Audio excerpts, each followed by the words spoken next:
What's up, everybody? It's Jeffrey Lyles, welcoming you to another installment of Lyles Figure Files.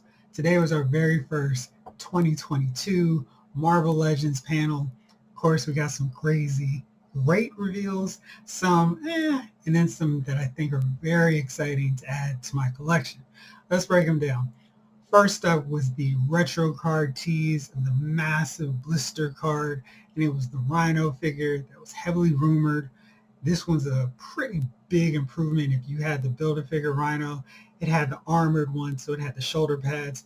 Those were removable if you wanted a classic look, but they had those little peg holes, so it kind of ruined the basic flow of the sculpt. This one doesn't have that. The portraits are much better too. And you've got better hands, you got some gripping hands, and you got fists too. So I think overall this is just a massive improvement over the Build-A-Figure Rhino that took me way too long to build, track down all the pieces, and complete. This is one of those cases I don't mind the upgrade though, because I think it's an improvement on every level, and I'm sure the price tag will be reasonably cheap to make up for it. But I'm thinking it's just going to be one of those. I'm just going to have to bite the bullet, pay the price for this upgrade, and maybe see if I can sell the Build-A-Figure on eBay or something. If I can't, it's still an armored Rhino, and there is a actual use for that look for Rhino. I don't know if I need 2 Rhinos on my shelf, but if need be, I can work around that and include it. Now, we can't have a Marvel Legends panel without some form of Spider-Man, so we got our variant this time. It's the Future Foundation version, back in that era where Spider-Man joined the FF to replace Johnny Storm, who was dead, like every other character in comic book history at this point. This time we're getting the inverted version, so instead of the predominantly white attire of the Future Foundation, this is a black stealth suit look. It's kind of weird. Spider-Man, I never really think of him needing to be in a stealth outfit. But here we go. He's got that. And if you note that he's still got those pins, so black pins showing through on the white, something that you really would hope that Marvel in 2022, the Hasbro team would have fixed, so this wouldn't be a problem with figures, especially when we're in the era of pinless joints. Just seems like something that they should just avoid at all costs at this point, and really something that they never need to have be a problem with any Spider-Man figures in particular again. Next up, we got another reveal of a Disney Plus, I guess Wave 2, Wave 3 figure. This one is the main antagonist of the What If series. It's Infinity Ultron. This is a really cool looking figure. I couldn't tell. They didn't mention if his head plate is going to remove, so you can see Vision's head sculpt underneath. You can see a little bit under that face plate of Ultron. And it's a really nice job. It's a digital render, so you can't see all the detail of what we're going to get with the figure. But I think it looks really cool. I'm still not sure if I'm going to go all in for those What If figures, because it's kind of, with the price hike, I don't know if I need everybody anyway. But this is a really sharp, really nice looking figure, at least from the render. And then on the X-Men animated VHS front, we got a new reveal. This time it's Storm. And in a lot of ways, this Storm figure looks pretty good. I really love the head sculpt. I think this may be one of the better Storm head sculpts we've seen. I'm just not so sure about the hair. It looks a little bit too plasticky. It's really big. It's got nice volume, like Storm should have for that 90s appearance, but I'm just not sure if I like how the hair strands are set up. It looks a little bit too clunky, where we're not seeing enough detail in the hair, especially given the size of it, because it's pretty massive on her, and it should be a little bit more detailed. And I know it's for an animated sculpt, so it's kind of where you're complaining about that, but I wish it were a little bit more detail because I could use it for my other Storm. You see the black streaks throughout the outfit, the shading. It doesn't look as clean to me as the Wolverine and Jubilee figure, and I guess it's just because of how that white and black looks in the cartoon, but it looks okay if you're collecting this line. I definitely don't think I'm going to get it at the regular price. I did think it was very interesting that the Hasbro team mentioned that you can still buy all these figures on Hasbro Pulse. Now, typically the popular figures, as you know, will sell out within minutes or hours, but the rest of the wave is still there, and I think Storm will be joining them as well.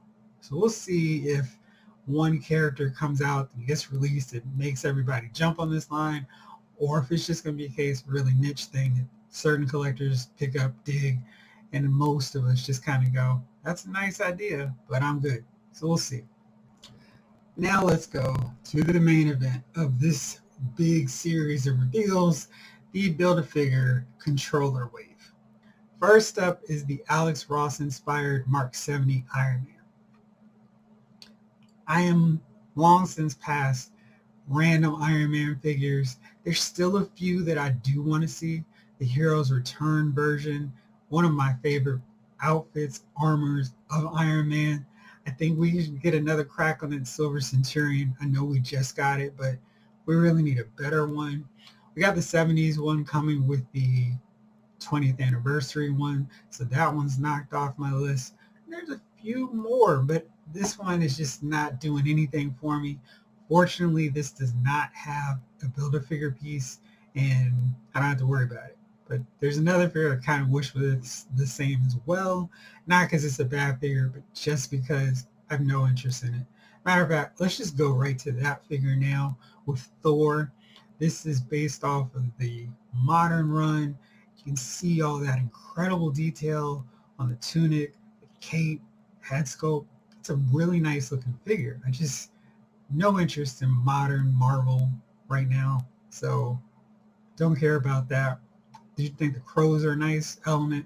That's something that if you did get, you could grab and put them onto your Odin figure. So there's an option with that. He's got an energy projectile hammer now, apparently. Don't know anything about it, but the figure looks really good. This is one of those cases where I'm going to have it in my collection, never read it, and just be like, it's a nice looking figure, but I really only got it for the Build-A-Figure part. But for those of you who have been into this modern Thor, let me know what you think, because I think this is a really nice looking figure. And based off of some of the covers and the images of Thor I've seen in this attire, it seems like it matches up pretty well. But let me know what you think. Next up was a figure I was very excited about, Blue Marvel. And we just don't have a lot of black Marvel characters coming down the pipeline, especially not affiliated and just still linked up with a group like the Avengers or the X-Men. So it's nice to get a character that can kind of stand out. And I did think it was really, really interesting that we see the incredible artwork by David Nakayama, and it shows a classic Blue Marvel look that what you'd expect if you were just being like, hey, what does Blue Marvel look like? Bam, that's it. That's one of my favorite things about David Nakayama's artwork. He captures the essence of the character with every figure that he's drawn. And with a figure, we don't see the Great Temples, which is kind of a distinguishing element of Blue Marvel, because it's showing that he's been around for a minute, he's experienced, a little older, nothing wrong with little Great Temples, right? And this figure doesn't have it, which I think is an odd thing for the Hasbro team to miss. Maybe they just forgot it, which is probably one of those instances where they saw an image without it and were like, oh, cool, this is the one we're going to go with, and totally missed the mark. But otherwise, the figure looks great, good detail. You can tell this costume is one of those that was designed with how do we get this look to translate easily into a movie, and it just really looks good. And he's definitely a figure I'm looking forward to grabbing out of this wave. Next up is Madame Hydra. She's one I am so happy that I held off, didn't try to track down that really lousy version that was lousy when she was revealed the first time. And this is a big improvement. This doesn't have the enhanced articulation, so she doesn't have the bicep or the double jointed elbows, but she still looks pretty good. Not quite sure about that two-tone green on her torso though, because it looks like there's a different bit of plastic going on the works there. But she otherwise looks really great, and it's always good to have more additions to Hydra. Speaking of which, we also have more additions for our S.H.I.E.L.D. roster and a nice sneaky army builder. Got Quake, but she also comes with an alternate head so you can have Maria Hill. So this is basically, you got to buy two. Quake comes with alternate swappable gauntlets so you can see her use her powers in action or simulate her using her powers in action. And really nice looking figure. And if you are like me, got those army builders of S.H.I.E.L.D., it's nice to have at least two women joining the S.H.I.E.L.D. ranks to be alongside Nick Fury and all these other guys and Sharon Carter. So really nice job. Always appreciate 2-in-1 figures. It's nice to see that here as well. And another team completer builder is Speedball from the New Warriors. And really nice looking figure. I think this is the Sunfire mold they're using with for him. I wish they could have made him smaller because, you know, he's supposed to be a teenager. I wish all of the New Warriors are kind of shorter just to get that teenage scale better. But I'm just going to have them away from the Avengers anyway, so it's not like they're going to be teaming up with a bunch of adults. But he looks pretty good. I wish they could have sculpted the mass mold around his head sharper instead of just using the paintwork for it, but it looks pretty good. I don't think he would have been a bad choice to just have a smiling head. The smirk works fine for him, but he's a character that could have smiled. And he needed some effects. I'm surprised they didn't go with those balls effects that they have that you wrap around the wrist of characters, because that's something that actually would have worked for Speedball. So it's kind of weird they didn't do that with him.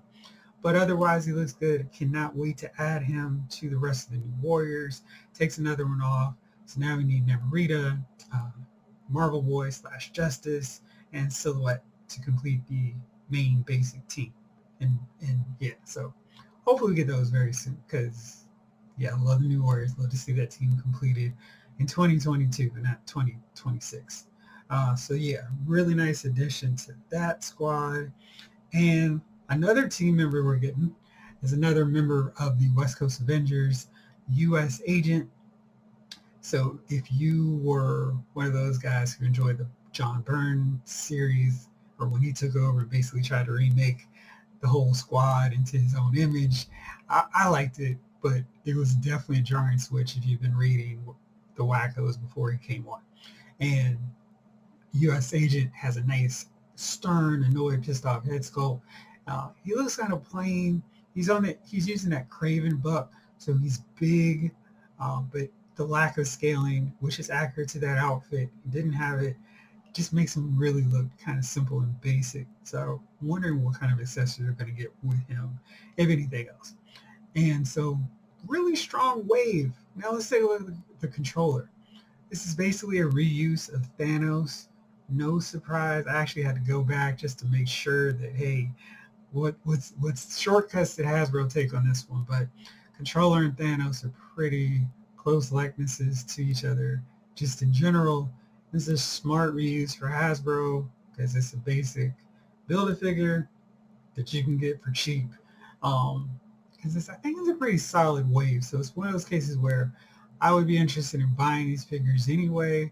Controller is basically a toss-in figure if I didn't have to pay for Thor, because he's a one character. Of course, he has the head, so it's like, but for the most part, there's a toss-in.